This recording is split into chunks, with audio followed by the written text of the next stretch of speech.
Hi, I'm Neil from Concept Food Catering. We are based in Paarl. We're a full-service catering company. We bring innovative and modern cooking techniques to our menus.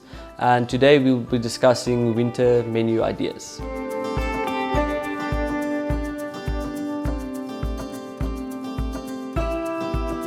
Getting married in the winter has a lot of advantages. You can book some of your supplies at discounted rates and use that extra cash to inject into your menu, leaving your guests very well fed and happy in the end of the evening.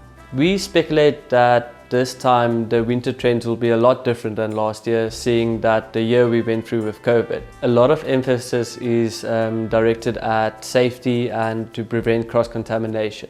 We are seeing buffets disappear and all chefs plating every dish in an individual way and serving it on its own vessel, seeing if it's a canapé, doing it in a bamboo boat, or a dessert, doing it in a cone. We would have a great focus on winter hearty foods. We would steer away from too much starch and focus more on your wholesome and flavorful, deeper vegetables. The main focus would be on slow cooking, nice vegetables, and also smoking of meats. Consider serving mulled wine or cider at your pre-drinks. It will warm up your guests and also loosen them up a bit too.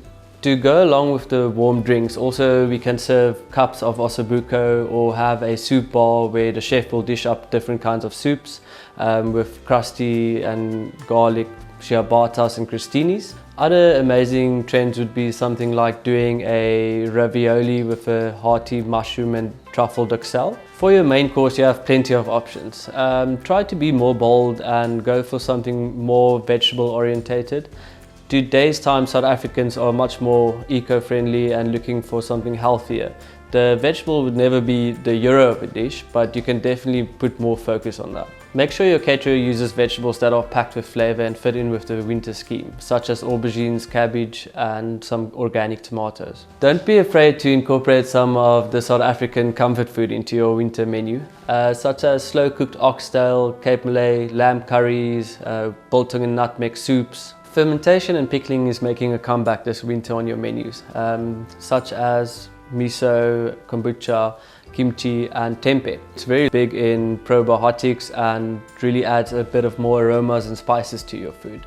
Cooking stations will still be a popular route to take.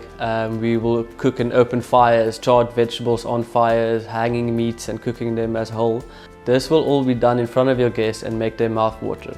Desserts will play a much bigger role in winter menus as in summer menus, such as waffles in a cone, donuts on a stick, and maybe even cookies and cream shots. We all know food is a universal comfort. If you need more ideas, your caterers should have a variety of menus to choose from, come rain or shine. I really hope you found all of this informative, and for more information on winter weddings, visit pinkbook.co.za.